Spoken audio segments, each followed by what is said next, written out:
People often ask me, how do you manage to do all the things that you do? You lecture all over the world on global trends, and that must be quite a challenge, just keeping up to date. And you also are deeply involved for a very significant amount of your time in running an AIDS charity, and so on and so on. And you keep the web up to date, and you do these web blogs and the YouTube videos, which 1 million people will see this year, and so on. And I guess the answer is, and book writing, and I don't know what.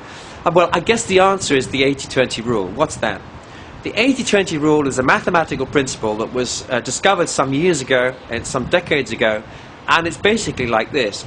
There are many things in life where 80% of the impact of that thing happens from about 20% of the activity or the effort. And you see this in nature, you see it in selling, you see it in all kinds of areas. Let's take an organizing committee for a conference. You can guarantee in most committees that 80% of the work will be done by about 1 in 5 people. If you're raising finance for a building project, say, I don't know, to rebuild a church or something like that, you'll find 80% of your donations will come from around 20% of the people that you talk to. If you're looking at the sales figures for a large multinational, you will find, once again, 80% of the sales will often come from around 20% of the customer accounts. And you can continue this process on, and it's very interesting. You'll find this in leadership and leadership impact. 80% of a leader's impact often happens from only around 20% of what they actually do. And it's actually not too difficult to understand why. If you think that one of the main things that a leader does is delegate, empower, equip those that are within the leadership team, then you can see that the time that's actually spent mentoring and coaching and investing in those members of the team is probably more productive than anything else that team leader does. And yet most team leaders spend less than an hour or two a week actually in that process. And you could see that if a team leader was to spend, let's say, a whole day a week simply mentoring, coaching, investing in, releasing and empowering their direct reports, that they could easily see that huge amounts more of their daily responsibilities get shifted onto the shoulders of these bright sparks, and that the process continues. And remember, the 80-20 rule will apply to their team. It will probably be out of a team of 10, 2 of them will be the ones that they can really, really lean on for 80% of stuff that they really, really need to be done.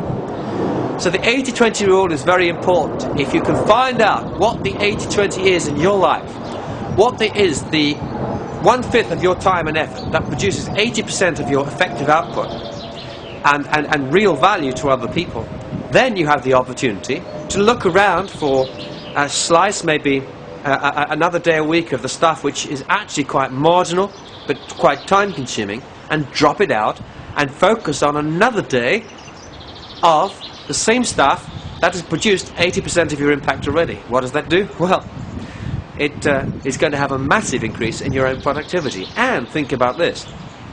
If you could teach that principle and get it going amongst your 5 or 10 people who report to you in your team, and they were to do it in turn to their people, wow, you are starting now to see a mammoth jump in productivity. And often it's the very smallest things that have the greatest impact. It's a question of thinking to yourself each day, now what is the single email that really needs to be replied to now?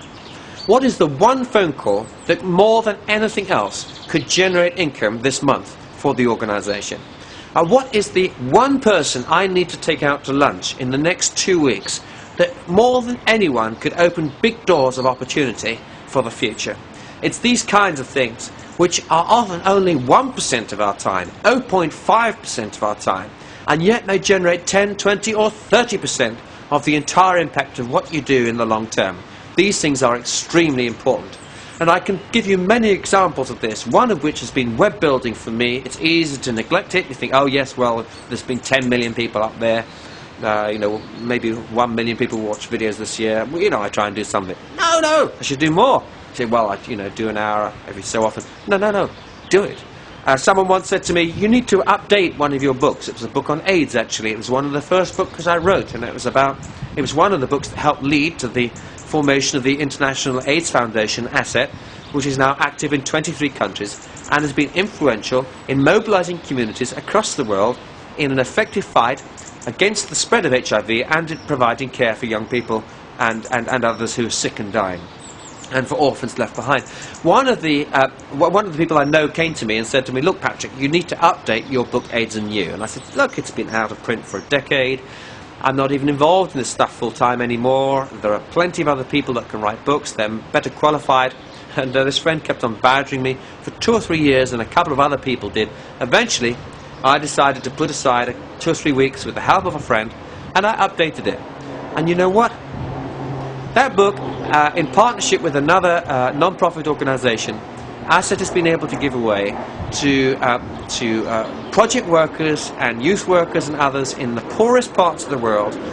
I think it's something like 350,000 copies now in over 20 languages. Now, the entire print run of that book, before I updated it, was only about 10,000 copies, something like that. And as I say, it was a dead book. It had been out of print for a decade. But it required someone else to hold the mirror up to me and say, "Look, Patrick, this is your 80-20. It's going to be a tiny fragment of your year, but it could have more impact than anything else you've ever done in terms of the AIDS NGO in 20 years. And indeed, that's turned out to be the case. So what stopped it? Oh, I don't know. A bit of pride, a bit of resistance, just busyness, lack of focus, lack of vision. I couldn't quite see it. All kinds of things stopped it for 3 years. And then 3 weeks of my time, more impact than anything I've done for 20 years. So what's the lesson then? Don't just think about the 80-20, think about the 199. And then you'll find you're on a whole new path to productivity and impact. And don't underestimate the very small things, because it's often the smallest things that have the greatest impact. Let me give you another example. A friend of mine writes encouraging notes. She's very good at it. She writes little notes to people all over the place, whether it's happy birthday or "I really appreciate you" or "thank you for what you did," or "this is what I really appreciate about what you do." She's a tremendous encourager of those around her, her family, her friends, those at work, and those in her church community and other things. And what she didn't understand is the impact of these things. These notes stay in people's offices, they stay on the wall, they stay on the mantelpiece at home for months, years even. And those that go in and to the office, they read them, they get encouraged as well. It's a strange thing. Here is a note, it's not written to the individual, but you get encouraged still when you read it, even though it's written for someone else. It just gives you a warm feeling inside. These words of encouragement took minutes to write, and yet years of impact result. And Tanya had to come to understand that actually 2 minutes, 3 minutes, 5 minutes a week, well, why not spend half an hour a week doing it? It's a gifting that she had, and she could actually transform the morale of a whole team or an entire community with these notes, especially if her example became copied by others. It became a culture of affirmation, of praise, of appreciation, and so on. And Tanya would say, "Well, how long does it take you to write a note?" 2 or 3 minutes. Anyone can write a note. I say, yes, but we often underestimate the size of the impact of the smallest things we do.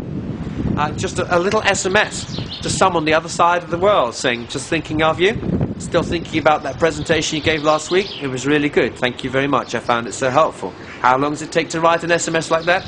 Probably no more time than 2 minutes queuing at a bus stop or for a train or in a checkout of a shop.